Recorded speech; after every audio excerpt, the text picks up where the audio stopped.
एक बहन ने पूछा है, बहुत ही मजेदार बात पूछी। उन्होंने पूछा है कि शिविरों में अभी अखबारों ने कुछ फोटो छाप दिए, एक बहन मेरे गले से आके लगी हुई है, अखबारों ने फोटो छाप दिया। उन्होंने वो फोटो देख लिया होगा, तो उन्होंने मुझसे पूछा है कि शिविर में आप स्त्रियों के साथ बड़ा दुर्व्यवहार करते हैं। गांधी जी ने तो ऐसा दुर्व्यवहार कभी भी नहीं किया। अगर स्त्रियों के साथ प्रेमपूर्ण व्यवहार करना दुर्व्यवहार है तो मैं जरूर दुर्व्यवहार करता हूं। अब तक साधु संत स्त्रियों के साथ घृणा का व्यवहार करते रहे, इसलिए वही सद्व्यवहार हमें मालूम होने लगा है। साधु संतों ने आज तक स्त्री को मनुष्य होने की हैसियत नहीं दी है। साधु संतों ने उसे नरक का द्वार समझा है। साधु संतों ने उसे कीड़े मकोड़ों से बदतर बताया है। साधु संतों ने उसे सांप बिच्छुओं से खतरनाक समझाया है। साधु संतों का अगर वो पैर भी छू ले तो साधु संत अपवित्र हो जाते हैं और उन्हें उपवास करके पश्चाताप करना पड़ता है। और ये साधु संत स्त्री से ही पैदा होते हैं। इनका सारा देह स्त्री से ही निर्मित होती है। इनका खून स्त्री का, इनकी हड्डी स्त्री की, इनके जीवन की सारी ऊर्जा स्त्री से आती है और वही स्त्री नरक का द्वार हो जाती है। मनुष्य जाति जब तक स्त्रियों के साथ ऐसा सम्मानपूर्ण और ऐसा मूढ़तापूर्ण व्यवहार करेगी, तब तक मनुष्य जाति के जीवन में कोई ऊर्ध्वगमन नहीं हो सकता है। स्त्री के साथ दुर्व्यवहार अब तक रहा है और उस दुर्व्यवहार का कारण स्त्री की कोई खराबी नहीं है, क्योंकि जिन बातों के कारण स्त्री को आप दोष देते हैं, आप उन बातों में स्त्री के सहयोगी नहीं है। ये बड़े मजे की बात है। ये बड़े मजे की बात है। पुरुष नरक का द्वार नहीं है। स्त्री अकेली दुनिया में काम वासना ले आती है, पुरुष नहीं। सच्चाई उल्टी है। स्त्री इतनी कामुक कभी भी नहीं है जितने पुरुष कामुक है। और स्त्री की काम वासना को अगर न जगाया जाए तो स्त्री काम वासना के लिए बहुत आतुर भी नहीं होती। और सारी स्त्रियां जानती हैं कि काम वासना में कौन उन्हें रोज घसीटता है, उनका पति या वे स्वयं। कौन उन्हें घसीटता है? पुरुष 24 घंटे सेक्सुअल है, प्रतिदिन सेक्सुअल है, लेकिन दोष है स्त्री का, वो उन्हें नरक लेगा। ये भी ध्यान रखना जरूरी है कि स्त्री तो पुरुष पे कोई बलात्कार नहीं कर सकती है। स्त्री तो पैसिव है, स्त्री तो निष्क्रिय है। वो कोई हमला तो नहीं कर सकती पुरुष पर, पुरुष हमला कर सकता है। जो निष्क्रिय है उसको नरक का द्वार कहता है, और जो सक्रिय है वासना में, अपने को शायद स्वर्ग का द्वार समझता होगा। स्त्री को दी गई ये गालियां, ये अपमान, ये अशोभन शब्द अब तक सद्व्यवहार समझे गए हैं। और स्त्रियां इतनी मूढ़ हैं कि पुरुष की इन मूर्खतापूर्ण बातों में सहयोगी रही और उन्होंने साथ दिया है। उन्होंने कोई इंकार नहीं किया, उन्होंने कोई बगावत नहीं की, उन्होंने कोई विद्रोह नहीं किया। उन्होंने नहीं कहा कि ये तुम क्या कह रहे हो। उसे सह लिया उन्होंने चुपचाप, उसको उन्होंने मान लिया है चुपचाप, क्योंकि उनका न कोई अपना गुरु है, न उनका अपना कोई शास्त्र है, न उनका अपना कोई धर्म है। वो सब पुरुषों के निर्मित हैं, वो पुरुषों के पक्ष में लिखे गए, वो पुरुषों ने लिखे हैं, अपने पक्ष में लिखे। पुरुषों ने अपने ग्रंथों में लिख लिया है कि अगर पति मर जाए तो स्त्री को सती होना चाहिए, लेकिन किसी पति को भी कभी सती होना चाहिए, ये बात उन्होंने नहीं लिखी। स्वभावता वर्गीय दृष्टिकोण है, वो पुरुष का अपना दृष्टिकोण है, वैसा उसने लिख लिया है। साधु और सन्यासी स्त्री के प्रति क्यों इतना दुर्व्यवहारपूर्ण रहा है? उसका एकमात्र मनोवैज्ञानिक कारण यह है कि साधु और सन्यासी को भीतर उसकी कामना की स्त्री बहुत पीड़ित और परेशान करती है। उसके भीतर स्त्री घूमती है, वो बेचारा परमात्मा को बुलाना चाहता है, जब भी परमात्मा को बुलाता है तभी पत्नी आ जाती है। वो जब भी राम राम राम राम जपता है तभी भीतर काम काम काम वासना चलती है। वो घबराया हुआ है भीतर की स्त्री से, वो उस भीतर की स्त्री से परेशान है। उसके बदले में वो स्त्री को गाली देता है, उसके बदले में बाहर की स्त्री से भयभीत होता है कि बाहर की स्त्री ने अगर हाथ छू दिया तो मरे, जान निकल गई, क्योंकि भीतर जो स्त्री बैठी है वो जग जाएगी, वो खड़ी हो जाएगी। बाहर की स्त्री के हाथ में ऐसा क्या है जिसे छू देने से किसी सन्यासी में कुछ अपवित्र हो जाएगा? और सन्यासी के शरीर में ऐसा कुछ क्या है जो स्त्री के शरीर से ज्यादा पवित्र है और छूने से अपवित्र हो सकता है? शरीर में क्या है? इतना भय क्या है? इतना भय स्त्री का भय नहीं, अपने भीतर छिपी हुई सेक्सुअलिटी का, काम वासना का भय है। इसलिए सन्यासी भागता रहा है, घबराता रहा है, दूर दूर भागता रहा है। स्त्री छूले तो पाप, स्त्री छूले तो अपवित्रता। और इसको बाकी पुरुष बहुत आदर देते रहे, क्योंकि बाकी पुरुषों का मन स्त्री को छूने के लिए लालायत है। वो देखते हैं कि एक आदमी स्त्री को नहीं छूता, दूर दूर भागता। वो कहते हैं महापुरुष, है तपस्वी, क्योंकि हमारा तो मन नहीं मानता बिना छुए हुए। हमारा मन होता है कि छुएं छुएं छुएं, किसी तरह रोकते हैं, संस्कार शिष्टाचार सब तरह से अपने को संभालते हैं, लेकिन मौका मिल जाए, भीड़ मिल जाए, मंदिर हो, मस्जिद हो, गिरजा हो, तो थोड़ा बहुत धक्का दे ही देते हैं, वो दूसरी बात। लेकिन सामने शिष्टाचार रखते हैं, दूर दूर बच के चलते हैं। इतना बच के चलना सबूत किस बात का है? इतना बच के चलना छूने की इच्छा का सबूत है, और किसी बात का सबूत नहीं। इतनी घबराहट सबूत किस बात का है? तो बाकी पुरुष देखता है कि यह है सन्यासी, ये महाराज, ये स्त्री को छूने नहीं देते, दूर से चिल्लाते हैं, दूर दूर दूर दूर, 10 कदम दूर रहना। अभी मैंने सुना कि एक महाराज के यहां बंबई में किसी स्त्री ने छू दिया तो उन्होंने 3 दिन का उपवास किया,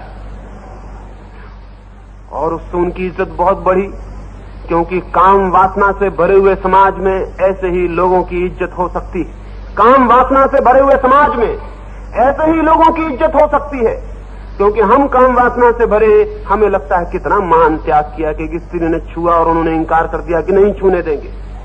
ये हमारी सेक्सुअल मेंटालिटी का सबूत है, और इसको अगर सद्व्यवहार समझते हैं तो मैं स्त्रियों के साथ ऐसा सद्व्यवहार करने से इंकार करता हूं। लेकिन बड़े मजे की बात, बड़ी आश्चर्य की, एक बहन ने पूछा है, किसी पुरुष ने पूछा होता तो मेरी समझ में आ सकता था, ये बहन बड़ी मर्दानी होगी, इसकी बुद्धि पुरुषों से निर्मित होगी। वो कैंप में जो बहन मेरे आके हृदय से लग गई, उस क्षण में उसकी प्रार्थना, उसका प्रेम, उसका आनंद, उसकी पवित्रता अद्भुत थी।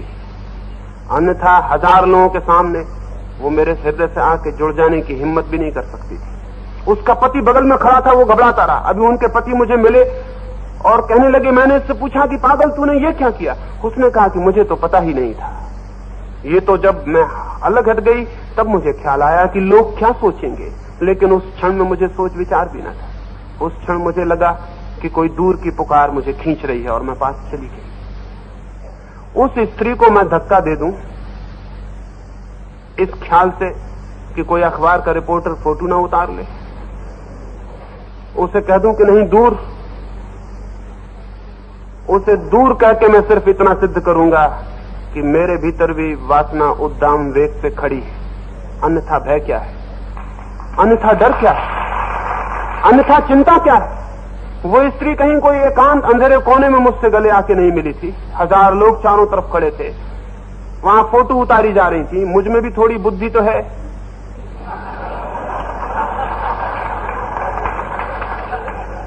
लेकिन इस निर्बुद्धि समाज के सामने ऐसा लगता है कि चाहे कुछ भी सहना पड़े, जो ठीक है, जो सही है, चाहे अनादर सहना पड़े, चाहे अपमान सहना पड़े, जो ठीक है, सही है, वही करना है, वही किए चले जाना है। मुझे नहीं लगता कि कोई पुरुष मेरे पास प्रेम से आके जब गले मिलता है तो उसे मैं नहीं रोकता, तो एक स्त्री को मैं कैसे रोक सकता हूं?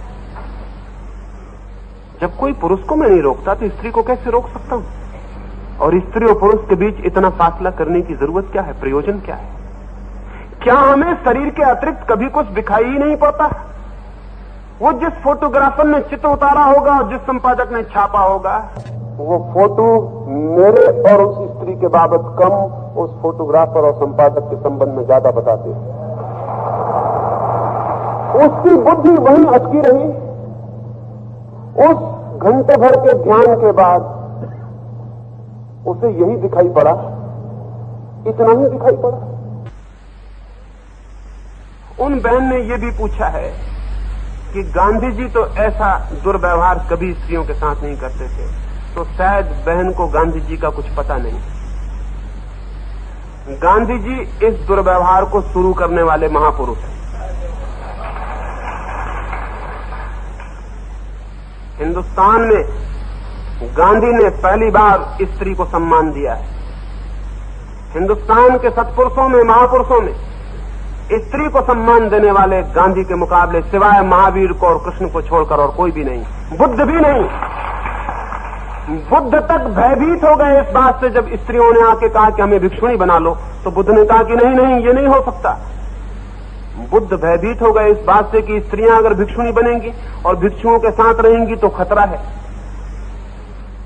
महावीर ने जरूर कोई चिंता नहीं की, बात ही नहीं की, स्त्रियों को भिक्षुणी बनाया। और हैरान होंगे जान के आप कि महावीर के भिक्षु थे केवल 12,000 और भिक्षुणियां थी 40,000।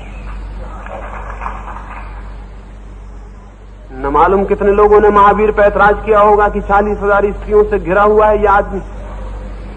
जरूर ऐतराज किया होगा, क्योंकि आदमी सदा आप ही जैसे हमेशा से थे, आपसे बदतर। क्राइस्ट पर लोगों ने शक किया कि मैरी मैगदलेन नाम की वेश्या इसके चरणों में आके चरण छूती। लोगों ने कहा कि नहीं, स्त्री को चरण मत छूने दो।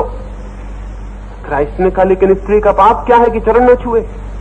लोगों ने कहा स्त्री थी तो भी ठीक, ये वेश्या है। क्राइस्ट ने कहा वेश्या मेरे पास नहीं आएगी तो कहां जाएगी, और अगर मैं वेश्या को इनकार कर दूंगा तो फिर वेश्या के लिए उपाय क्या है, मार्ग क्या है। विवेकानंद हिंदुस्तान लौटे, निवेदिता साथ आ गई और बस हिंदुस्तान का दिमाग फिर गया।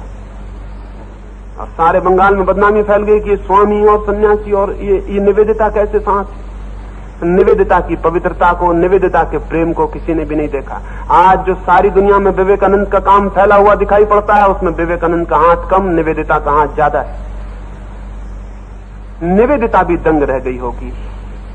कैसे ओछे लोग थे, कैसी छोटी बुद्धि थी, इतना ही उन्हें दिखाई पड़ा। विवेकानंद को इतना भी समझ पाए वो सिर्फ। गांधी ने तो बहुत हिम्मत की। स्त्रियों को गांधी हिंदुस्तान के घरों के पहली दफे बाहर लाए, स्त्रियों को पुरुषों के साथ खड़ा किया। आपको शायद पता नहीं होगा, वो मेरी फोटो छप गई ऐसा नहीं, मैंने सुना है कि गांधी की एक फोटो यूरोप और अमेरिका में खूब प्रचारित की गई थी। एक फोटो तो उनकी वो प्रचारित की गई जिसमें वो अपने ही घर की बच्चियों की, जो उनकी नातनी पोतियां होंगी, उनके कंधों पर हाथ रखे हुए दिखाए गए। वो फोटो प्रचारित की गई कि ये गांधी बुढ़ापे में भी छोकरियों के साथ रासरंज करता है। शायद उन बहन को पता नहीं होगा कि वो फोटो जिसमें वो लड़कियों के कंधे पर हाथ रखकर घूमने जाते हैं या प्रार्थना में जाते हैं, तो ये बताया गया कि ये बुढ़ा हो गया अभी, लेकिन इसका लड़कियों में रस है, लड़कियों के कंधों पे हाथ रख के चलता है। और पूछने वाला पूछ सकता है कि लड़कियों के कंधे पे क्यों, लड़कों के कंधे पे क्यों नहीं? बिल्कुल ठीक। लेकिन उसे पता नहीं कि गांधी को लड़के और लड़कियों में कोई भी फर्क नहीं भी हो सकता है।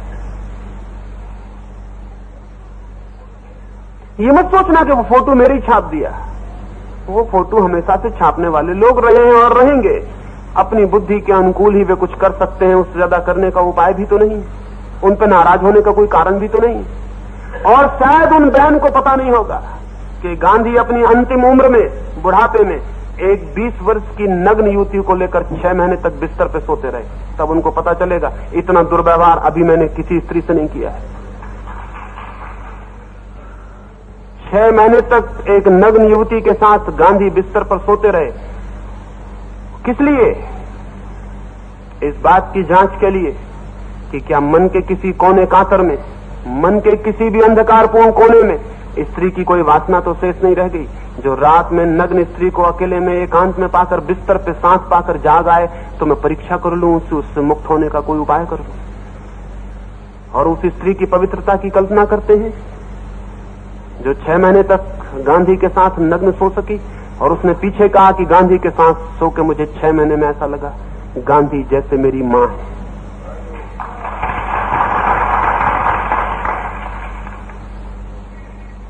जल्दी नतीजे लेना ठीक नहीं है। जिंदगी बहुत गहरी है और बहुत समझने को है। जहां हम खड़े हैं जिंदगी वहीं नहीं है, जिंदगी और आगे है। हम मिट्टी के दिए हैं, जिंदगी की ज्योति मिट्टी के दिए से बहुत ऊपर जाती है। जिनको ऊपर की ज्योति नहीं दिखाई पड़ती उन्हें सिर्फ मिट्टी के दिए दिखाई पड़ते हैं। मेरी बातों को इतने प्रेम और शांति से सुना, उसके लिए बहुत अनुग्रहित हूं। और अंत में सबके भीतर बैठे परमात्मा को प्रणाम करता हूं। मेरे प्रणाम स्वीकार करें।